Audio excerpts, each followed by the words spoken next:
Welcome to another episode of Ruff Talk VR, a weekly podcast with in-depth game reviews, exclusive developer interviews, and the latest MetaQuest and virtual reality news. We join our hosts, the father-son team of D. Scruffles and Stratus today, as they spend another episode breaking down and discussing the world of virtual reality. Hey, welcome to this episode of Ruff Talk VR. Today we're joined with a returning guest. I mean, technically it's two people that have been on the podcast, but for separate reasons before, but now they're together, so it's funny to see the small industry that is VR. But today we're talking with Ben Outram, the developer of Squingle, as well as we're talking with Rodolfo. A game we actually loved from day one. Yeah, Rodolfo's back in the old App Lab days. Rodolfo's from VRAL Games. They're now the publisher for Squingle here. But yeah, we've been ranting about Squingle for almost 3 years now.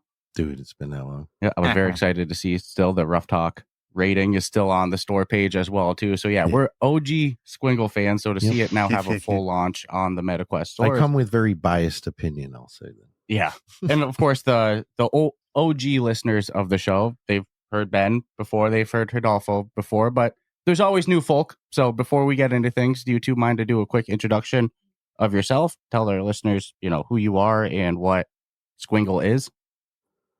Ben, start. Go for it. All right. Yeah. Okay. Yeah. So I'm Ben, creator of Squingle. Yeah. And Squingle is a virtual reality and augmented reality, mixed reality puzzle game where you have to guide revolving orbs through a series of increasingly complex 3D maze puzzles while being taken on a story of sort of cosmic transcendence by this visually interesting goddess character who use her soothing voice to guide you through the game. Yeah. There you go. Nice. Nice. I'm Rodolfo, co-founder and CEO of VRAL Games. We're a gaming publisher tech company, and thrilled to have partnered with Ben on this amazing, almost an adventure game. Now we're super excited. We think the game is one of these games that will keep growing and evolving into something very memorable for many different generations. So we're super excited. And Ben is a pretty spectacular kind of guy. So it's a fun adventure. So yeah, so we're Miami. VRAL Games is in Miami. Squingle is our second officially published game. The first one was V-Rider, which obviously, I spoke with you guys on the show and Giovanni in the summer. So happy to be here to talk about Squingle. Yeah, and I mean, talk about two completely different games from V-Rider to Squingle. So this one kind of, not that it caught me off guard in any negative way. It was just like, when I thought of who would publish, it go down. Yeah, it was like the last thing I expected. So I was like, whoa, VRAL Games is really getting into publishing what looks like a diverse catalog of games. So how did you two come together? I mean, how did this partnership come to be? So I'll start, but Ben can evolve. So one of our co-founders at VRAL Games is a guy called Massimo, and he's been in the industry for 25 years, and then he took a hiatus. They were more in console. Back in Italy, they grew GameStop to like 500 stores. And then he got back into the gaming industry end of last year, where I came on board together with Joe Victor, which is our third co-founder. And Massimo, I like to call him the game whisperer. In some way, he has a specific skill set of finding amazing talent and scouting things that, can become even greater. And that's how he kind of, in his scouting process, he found Squingle and fell in love with Squingle. And then obviously went after Ben for a while to try to get Ben to connect to VRAL and this partnership. So that's how they met. But I'll pass it on to Ben, because he's the one that really got that first interaction with Massimo. And then obviously we all got involved, and we're extremely bullish on Squingle. So I'll pass it on to you, Ben. Yeah.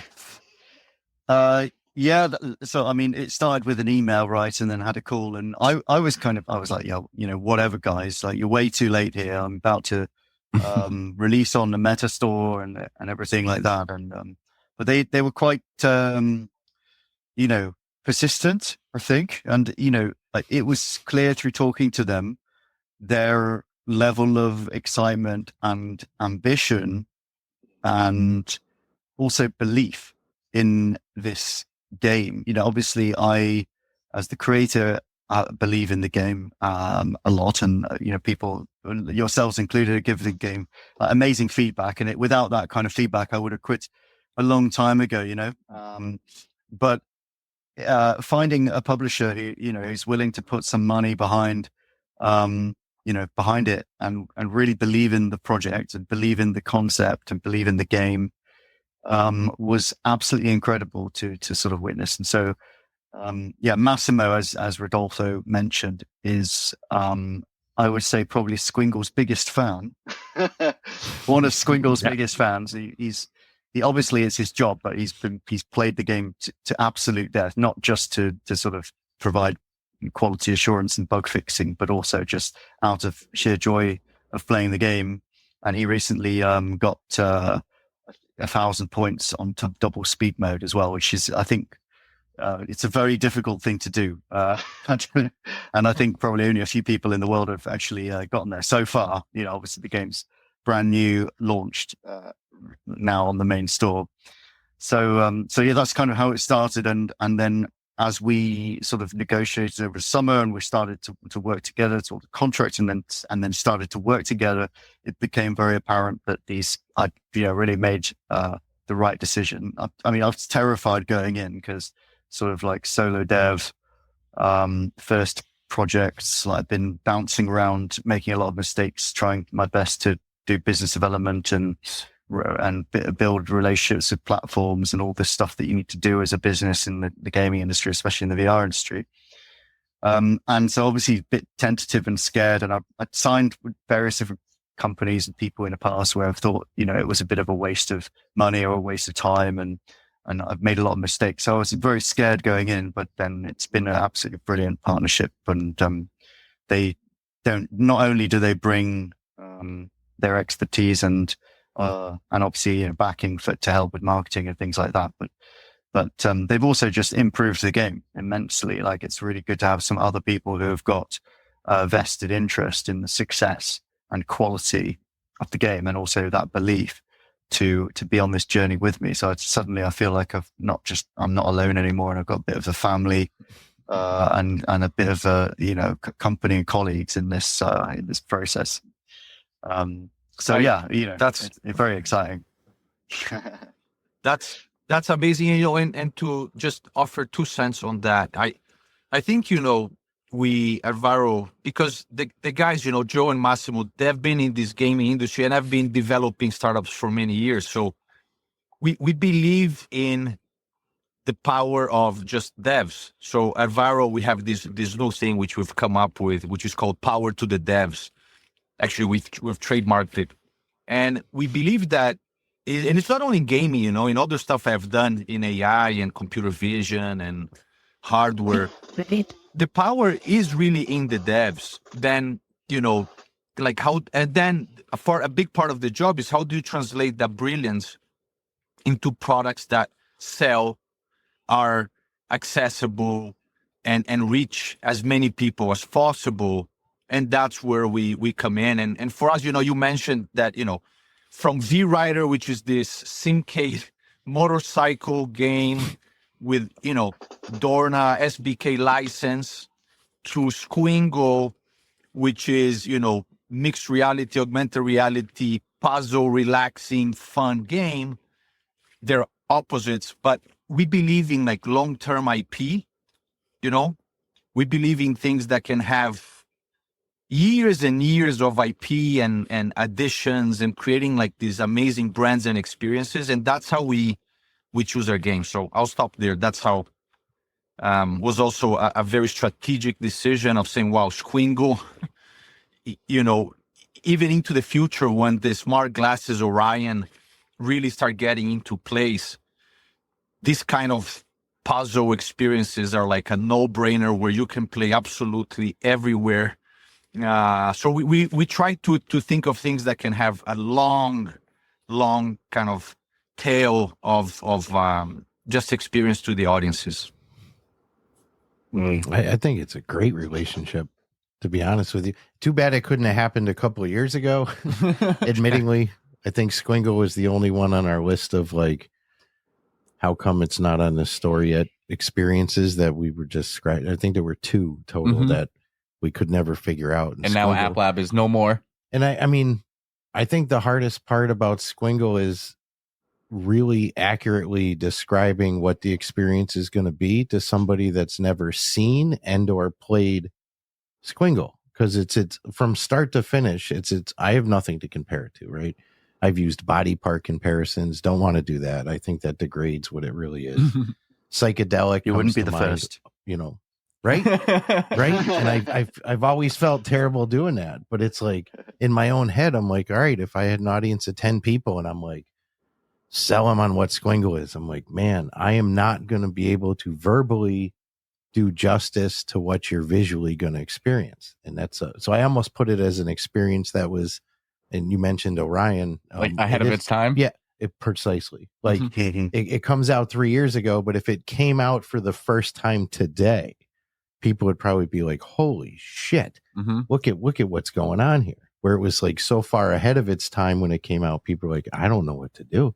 I don't know if I should be liking this or not liking this. Where we were just like, maybe we saw the long-term potential in it because we've never not liked it as an experience.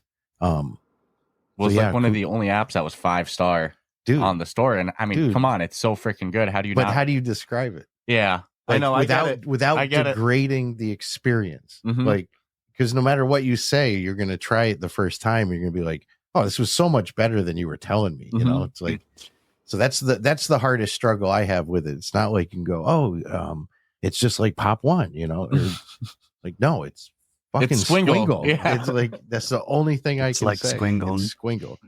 But I love that you see the long-term potential with it. Like you said, kind of almost ahead of its time. So does that mean that there's, kind of a, without a officially published roadmap, but kind of like an internal roadmap or an idea of things that you want to see continue to add to Squingle? Well, indeed. I want to talk a bit about some of the changes that we've made in collaboration with this publisher, because I think that it's really about taking what was already in Squingle, this core mechanic and progression, and then sort of making it way more accessible and curating the sort of introduction of different pieces of it in such a way that it creates a continuity of experience where the player is constantly confronted with something new and a new way, and that new light bulb moment of how they've learned something. You learn something, and then that gives you the foundation on which to develop your skills. It's like learning a musical instrument, for example. You sort of like, once you've learned one chord progression, you can, play loads of pop songs or whatever, and then you learn another chord, and then suddenly you've got this tool that adds to your arsenal, and you can learn so many things.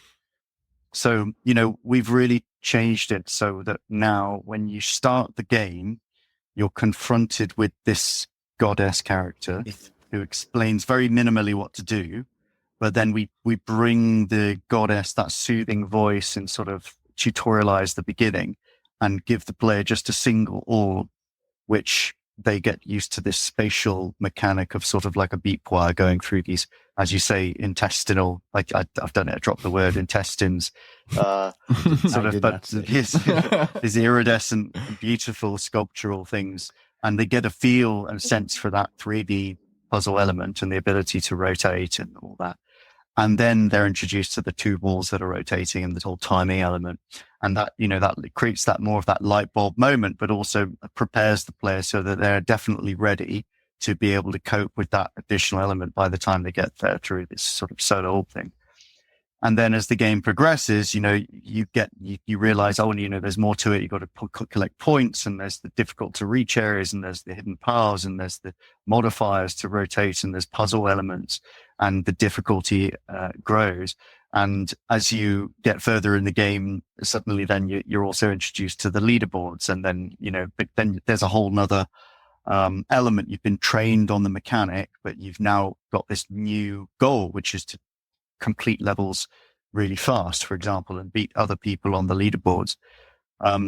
So all of this is sort of designed to draw people into the skill and art and of Squingle, so that you develop a skill that you're very proud to use, and you have a lot of joy to use. Just like you learning an instrument, you develop a skill, and you've got this joyful thing that you can use to both play and collaborate and learn new things and compose or play other people's music. Or there's so many different ways to use an instrument, and there's so many potential ways to use Squingle. And so really that forms such a great foundation upon which we can build new content, basically. It's a great platform to expand, I think. Yeah, I don't know if for sure. I think for me, I like to come into these games as a newbie. So, Squingle, obviously I haven't played it as much as Massimo. I mean, I think few people have played as much as Massimo, but I've played it, I would say total maybe 20 hours. Massimo, incredible. Yeah, maybe I played 15 hours, Massimo. But for me, the experience is I always go into these games thinking of, I'm a newbie, and what am I going to feel? What am I going to experience when playing this? And Squingle is one of these games that kind of shocks and awes you at the same time. It's like every new puzzle is a bit of a surprise of experience and artistry in one. And then just the flow, right? So you can turn on this feature, which is mixed reality, which is for my style, that's my favorite, where you have these puzzles that seem to defy gravity. They are almost, you have this object puzzle permanence in space where you can walk around these puzzles. You can kind of move your headset so you're within these mazes, these Squingles. Or you can play, the virtual reality, the VR mode, which could be maybe a bit more trippy. You have more of that entire immersion feeling. So there's this kind of very fun optionality to the game. For me, it's more of a relaxing experience. I like to take it slow. I like the music. The sound is great. So for me, my kind of personality is more of a relaxation, which I think a lot of people will enjoy because, VR, there's so much shooting. And so maybe sometimes you want to just take a break. I think for people that loved, Tetris and more puzzle games and discoverability, this is fun. And then others, they just want to, maybe experience a bit of this transcendence feeling, which I think Squingle also offers. So, but the future is bright. Yeah, Ben is keeping some information kind of in secret because there's some cool plans which we're going to be doing Squingle. So, yeah. That's awesome to hear. That game has given so much joy to me and playing so much relaxation. It's because it was so original. Mm-hmm. I mean, like, honest to God, dude, it's like, look for one aspect of it that I can't like lock one thing to compare. Yeah, it's like a food that doesn't have any similar flavor. No. You go, what do I compare it to? It's its own dish. But that's awesome to hear that there is more coming. And just because we're kind of going into some of the changes that I've made, for any of the viewers or listeners that don't really know the app store difference, now there's the Squingle Legacy app. Now there's a new Squingle app. Do you want to explain the way everything with that is working? Yeah. You want to take it, Ben? Yeah, for sure. Yeah. So, basically this really, was like someone punched me in the gut, to be honest, but because the obviously the App Lab app, we had something like, I can't remember now, 86 reviews, and like 98% of them were 5 stars. So the average was something like 4.99 7 or something like that. So basically it's so close to 5.0 that it just showed, and I was obviously very proud of that, right? That fact. And then because there was some issues with the way the meta platform was, so it meant that when we transitioned to the main store, we needed to start a new app ID, which meant that, and they wouldn't there's no way to transfer the reviews over to the new app ID apparently. So it was a bit of a computer/meta says no moment that was quite frustrating, but ultimately that's what happened. And another complexity of that, of course, is that all of the existing players that we had on the App Lab version, obviously we didn't want them to think that we were trying to double charge them or something like that. That was definitely not our intention. So but also because of privacy and things, you can't just email all of the existing users. We don't have their direct contacts, right? So we've had to try and communicate that. So, if there are any players out there listening to this and you have own the legacy version, you can just get in touch with us on our Discord, and then we will sort you out with the new version for free. So you don't need to worry about that. But yeah, I think it has caused a little bit of confusion, hopefully not too much, but, ultimately I'm extremely pleased with the new app. It's completely, very much upgraded and different to the legacy version that was left on there. So definitely it's worth upgrading to the new version. I hope have you played the new version as well? With the Yep. Yeah. That's great. I'm so happy about that. We put so much blood, sweat, and tears into this new version, like foregoing all social lives. It's pretty insane, the amount of effort that's gone into updating it. So it's really worth upgrading it. And what was the plans for this, kind of re-release or this big update and everything? Was that in the works before you got in touch with VRAL, or was this something that came together as part of the publishing of it?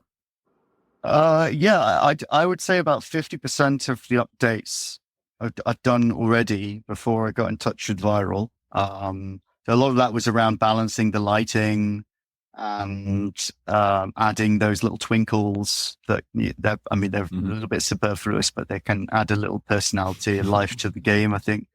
And like some of those kind of things. And then since VRAL came in, they really brought in more of, like, we adjusted the progression system with the points and the goddess with her fully vocalized, fully voice acted voice, and adjusting the difficulty at the beginning, those kind of things, and really tweaking the game towards a more mass market appeal is the idea. So, it's been fascinating to watch the feedback on that as well. Like, I think that ultimately it makes the game way more interesting and accessible for people. They can get stuck in, and it becomes just so much more fun. compelling. Yeah, so much more fun. Yeah, so much more fun. And one of these things is, VR, obviously VR adoption, AR adoption is still in its, I would say, early phase.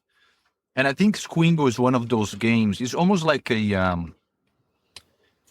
like an entry point to something new, that basically you can have like a, 13-year-old, you can have a mom, you can have a grandparent that have never maybe tried VR, put on the headset and play Squingle, and their minds are going to kind of like expand, because you are like, okay, I can't believe that this is actually reality. Like, for instance, my wife now, we have 2 kids, a 2-year-old and a 6-year-old. That's why I'm actually talking from the car. I'm in Colorado at 12,000 feet. The kids and my wife are in the apartment, so I can take the call from there. But for instance, for like moms, and again, I'm generalizing, but a lot of these are moms that take care of kids and they work and they have all these responsibilities. And at the end of the day, to put on a headset and play a Squingle with the music and the goddess, and you're just moving these orbs and everyone. These are amazing games that, for people that maybe have never tried VR, Squingle is the ideal game to start playing VR. And nobody's going to convince me like otherwise. There might be other titles, obviously. But in my mind, I think Meta should come up with like a a headset. Again, we haven't spoken to them about this, but like an entry headset bundle, which is headset and Squingle, learn what AR and VR are all about. I mean, so that's the kind of the feeling where you play this game, you're like, man, this thing actually can happen. For me, obviously, I'm a big fan of the mixed reality thing, because the object permanence still blows my mind every time I play it. Yeah, so a lot of work. These guys worked insanely hard to make the game, I think, very accessible. And it's really interesting, for the audience that might not know, Ben's background, and he can talk about it, but he's got a PhD. What is it again, Ben, your PhD? I have a PhD in liquid crystal display engineering. Okay, so that's nothing to joke. Then he lived in Japan. Then he lived in India. So when you combine, and he knows AI, obviously, when you combine this kind of experience, then you understand how Squingle came to be, because you get some of that transcendence, meditative relaxation, different realms, probably from India. Then you get some of that gaming mechanics and fun and playability from experiencing Japan. Then you get, obviously, the closeness to, VR and coding from his background, more on the engineering front. And then these things kind of come up. And I love that. I think talent can come from anywhere. Creation can come from anywhere, anytime. And then there's always that market timing, like you guys were saying at the beginning of the podcast.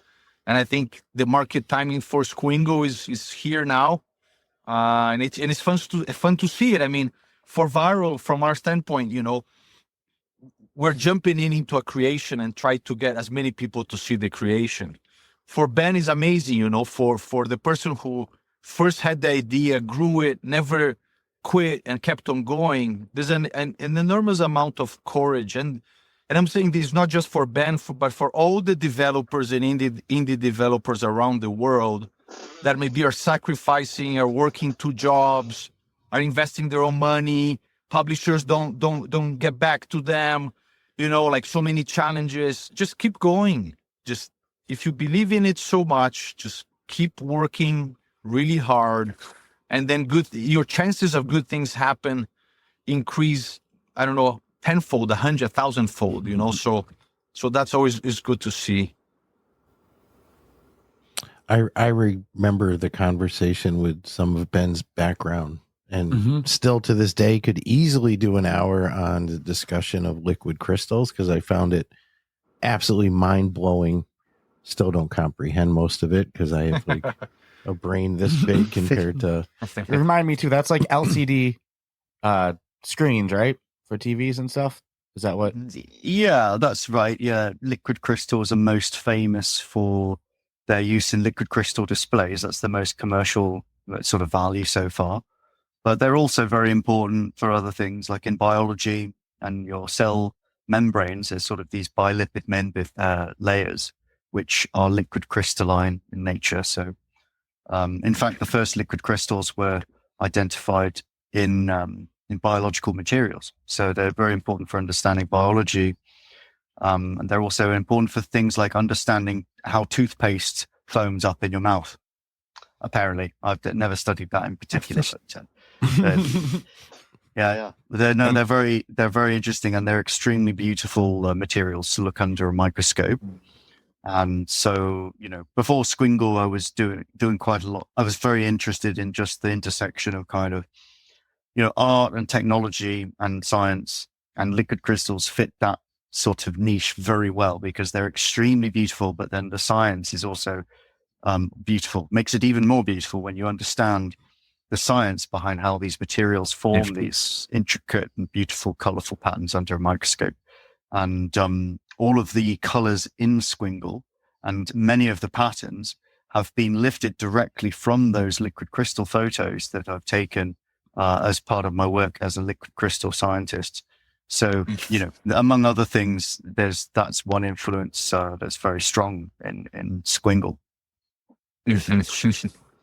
That's I love to see your joy. Like you can see your face light up as you start to talk about it. And I can't imagine there. I mean, there's only 24 hours in a day and you got to sleep X amount of hours. Mm-hmm. Are you still doing like work in that field? Or is it been all hands on? Yeah. No. No, I mean, the last thing I did was I did a photography and a book project. So I wrote a book. It was sort of popular science book. You can buy it on Amazon still. And I mean, I won't get any royalties from it, but so I'm not trying to plug it or anything. But yeah, I was a bit disappointed with what the publisher did there because there was the Institute of Physics. And I mean, they do great publishing work, of course, but they don't publish like art books. And so they printed it with all the photos very small and on kind of crappy paper. I was really disappointed about that. And then they charged like £100 for the book, which is like maybe some libraries pay for that, but I think you can get it cheaper now. But so that was the last work I did with liquid crystals. But it was a great opportunity to go revisit my old labs and some of the scientists and the community in that space who are all really friendly. It's quite a small community in the UK of liquid crystal scientists, and just go and use those extremely expensive microscopes and do like photography projects. But yeah, no, I don't do any like lab science anymore. No, I just left that all behind me. You can spend $100 on the book, or you can go hop in Squingle and get a full 3D, VR liquid crystal environment around you. I don't want to going back to liquid to be fair. In many ways, the environments, they're very much inspired by liquid crystals using the same colors. And the way that they animate slowly is almost identical to how liquid crystals animate when looking down in a microscope and changing the temperature and things like that. So it is like going into a microscope of liquid crystals in many ways. So I think basically what we're saying is if you have a PhD and you have a VR set, there's obviously no excuse for you not to have Squingle as well. Oh, baby. I think you were going to say you don't want to keep going back to, but I think that meant that you actually did want to. So I have to. So I'm curious, if you look at these liquid crystals under microscope, is every time you look at it going to be a different image? Or they're pretty much replicating images? Yeah, I mean, you can go to my website and have a look at the liquid crystal section. There's tons of photography, and the first thing you'll be blown away by is just how different they can look right under a microscope. You can take thousands of pictures, and each one will be completely different. But it's a bit like any phase of matter. Like if you go into across the world, it's all made of pretty much the same stuff. But you go to the Grand Canyon, and it looks different from the lakes and from the ocean and from the African plains. And there's so many different ways that all of that matter can combine into a scenic landscape view. It's similar, like the complexity of liquid crystals is such that you can create all sorts of interesting compositions and colors, even with the same material. But then there's also different liquid crystals materials that have different symmetry properties that lend themselves to different patterns and structures. And it's very similar. I mean, it's the same in crystallography. If you look at rocks, there's hundreds of different types of rocks, right? And they have different colors and different structures and different formations. You've got igneous rock and you've got sedimentary rock, and they're extremely beautiful as well, of course, and especially under a microscope. What's interesting? Those toys that you have. I mean, my kids have it. It's like this little kaleidoscope. Yeah, yes. that you're playing with the lighting. This is obviously on turbo, but that kind of experience. Yeah, I think even for the younger audiences, experiencing Squingle, it's kind of fun because you're seeing that kind of a feeling, but obviously not within a little tube. Yeah, it's fascinating stuff. I think you had the name ready to go so fast because you were thinking it as well, too. Oh, well, visually, there's a couple of substances that come to mind, too, but I won't put it out there. But kaleidoscope is probably the all right, one more crystal question, and then I'll shut up. And this happened last time, too. So being as biologically speaking, we could say that there's crystals in us, correct? If you look at them under a microscope, do they look the same? Do all liquid crystals kind of like, whether it's biological or man-made, or are they in fact all like a living organism per se? The liquid crystals in your body are a little bit different to the type of liquid crystal that you find in liquid crystal display. So liquid crystal displays liquid crystals is like a phase of matter. You melt it and it turns into this phase of matter. The liquid crystals in your body are more like soap bubbles. They're like, when you blow a bubble and it creates a soap bubble and you see it's like all these colors and things. That is also liquid crystalline, just the way the molecules all self-organize into a structure, but it's very thin as well. So it's quite different in the way it would look under a microscope, but to some extent you could probably generate very similar images. Yeah, absolutely. So freaking mind blown. I was just going to put out there are some theories that certain types of anesthetics will knock you out by interfering with the liquid crystal structure of the neuronal brain membranes. They're like liquid crystalline, and it disrupts the order of the liquid crystal structure through the solvent going into your brain, and then that knocks you out, disrupts the communications in your brain. So it just knocks you out so they can chop your arm off or whatever. Back in the day, they don't use that kind of anesthetic anymore. Chloroform and ether and stuff like that. Just a bit of an anecdote for you there. I will make the argument then, and us as humans are somewhat biologically attached to Squingle. Yep.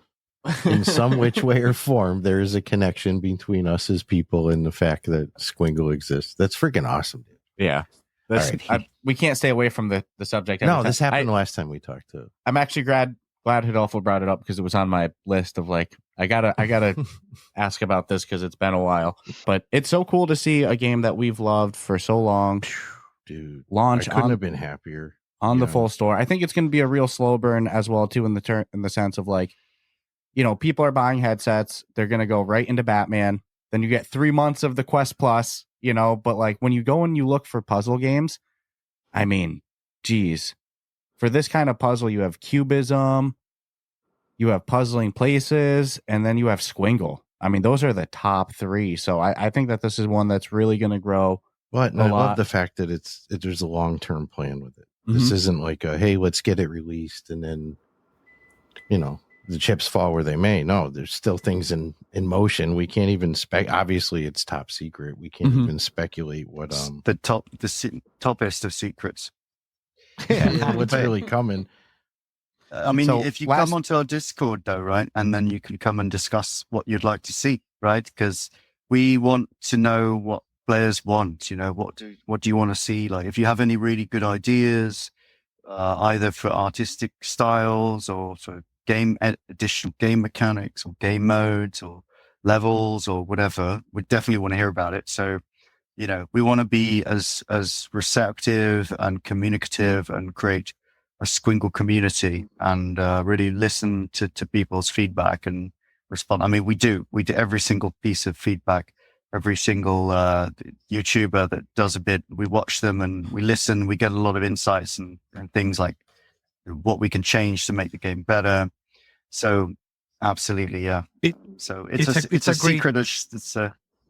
It's a great point. I think and us from more of the non-developer focus, the passion that Ben and obviously everyone on our team and every one of our kind of parties that, agencies that we associate ourselves with too, they all have extreme passion and care for Squingle and Ben and the players playing this game.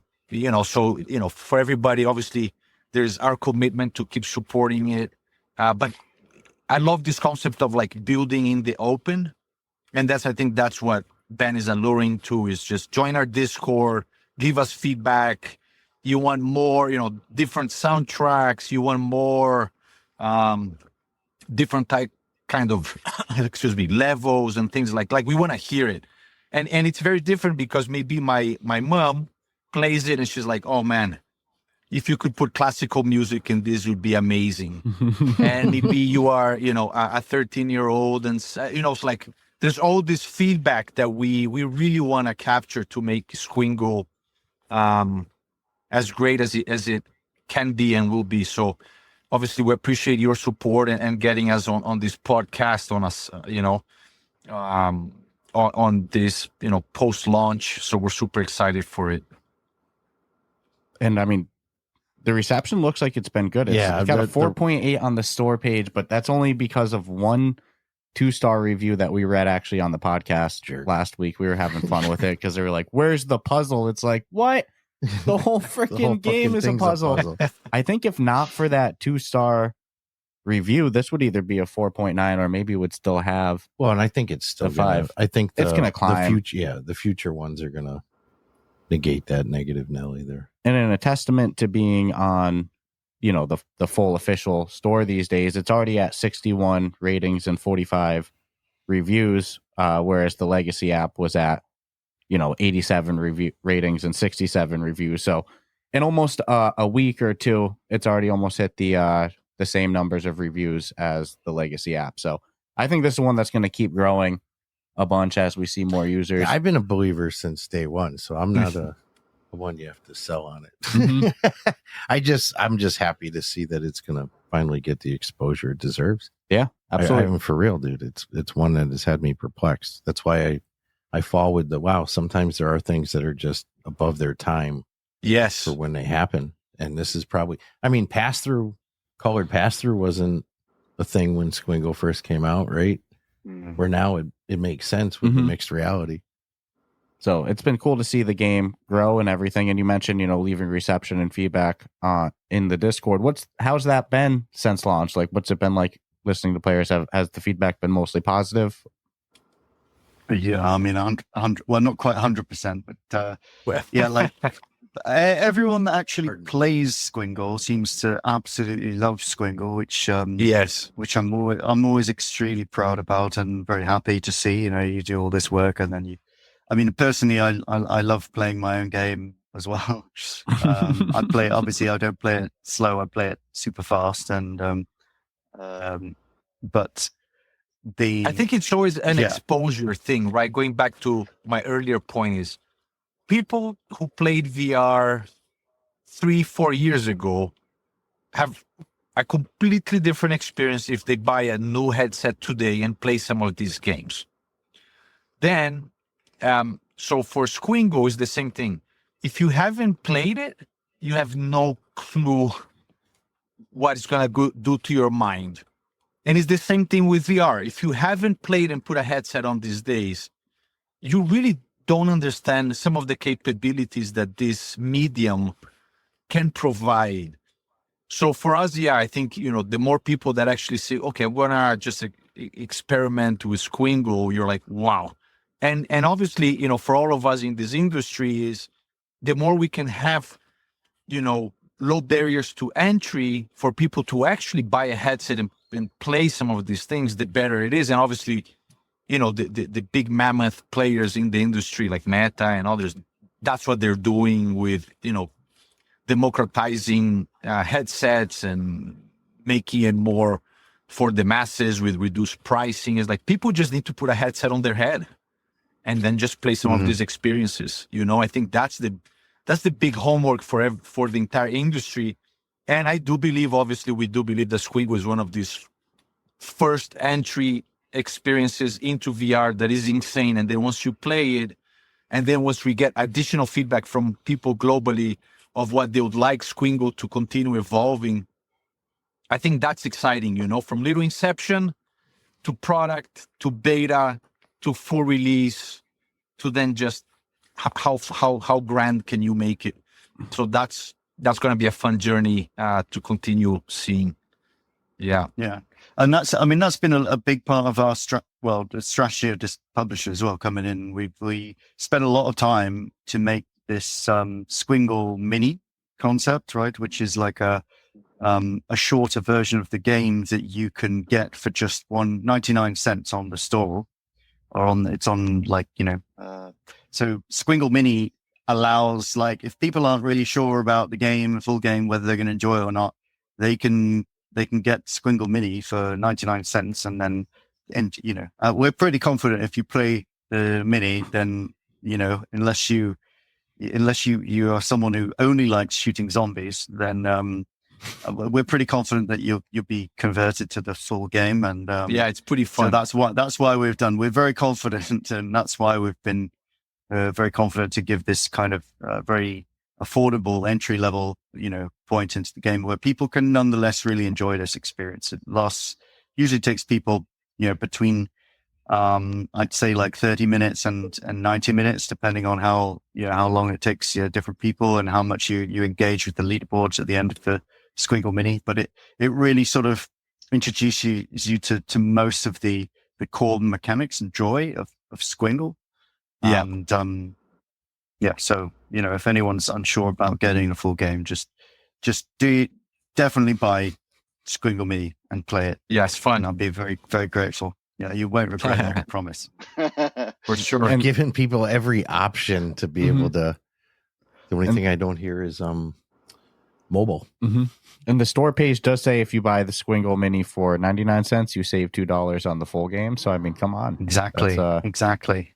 It's financial. We didn't mention how many levels are in Squingle, correct? Yeah, the store page says over 100, which is insane value for $19.99. Over 100 levels. And I mean, I got to know, like, how do you design a level in Squingle? Do you just like kind of go in there and just blab it and then just kind of hope it works? Or like how much work goes into designing one of these levels? It's a great question. Like, so early on I created sort of a level editor that I could use for myself. And the way it works is you go in virtual reality and you grab the two orbs that are rotating. And then I just draw, a bit like in Tilt Brush or something, draw the level out with the revolving orbs. So, every time there's those helical spiral shapes, for example, that's just me drawing the balls in a straight line slowly as they rotate. And then obviously then I can go back and like adjust it, edit it, add the green things. But the actual process of that's the sort of software to like literally make the levels. But then obviously there's way more to level design than that. You need to really understand the whole space of possibilities within that design sphere of these revolving orbs. And there are certain topological constraints to what you can and can't do. And so you really want to explore everything that system can offer in terms of like puzzles and mechanics. And some levels are designed to be more like, you have to solve a puzzle. Others are designed to be more like you have to be really agile and very careful. Others are more designed around, collecting all of the things or finding the hidden paths and those kind of things. So there's a lot of different sort of features that can come together in different ways at different difficulty levels. And exploring that design space was an extremely satisfying thing to do. But basically involved spending hours and hours in VR with listening to music and playing around and dancing around and trying out things. And some of it comes in haphazard ideas. And you just, in that space, is a space of endless creativity and exploration and invention ultimately. And you come up with ideas and inventions that you can then stick together into bigger and bigger puzzles and bigger ideas. So it's really, there's no limit to how many levels you can in the future create. Then we could be talking unlimited. For all we know, he has another 100 that have never got released. Well, and the fact that he is an editor means that maybe someday there'll be an editor. Interesting. I see a bit like in Tetris, because every time you play Tetris, it's different. When you're placing a piece, you only have a certain number of pieces, but the lay of the land that you've created is always different. So it's always a different puzzle. And with Squingle, I think it's similar that, you've got this mechanic, but then ultimately you can create an infinite number of like ways the balls have to move through a puzzle and keep it fresh and exciting that way. And that's what we want to offer to players, to keep the journey going, while hopefully also offering some interesting new mechanics to make it also fresh.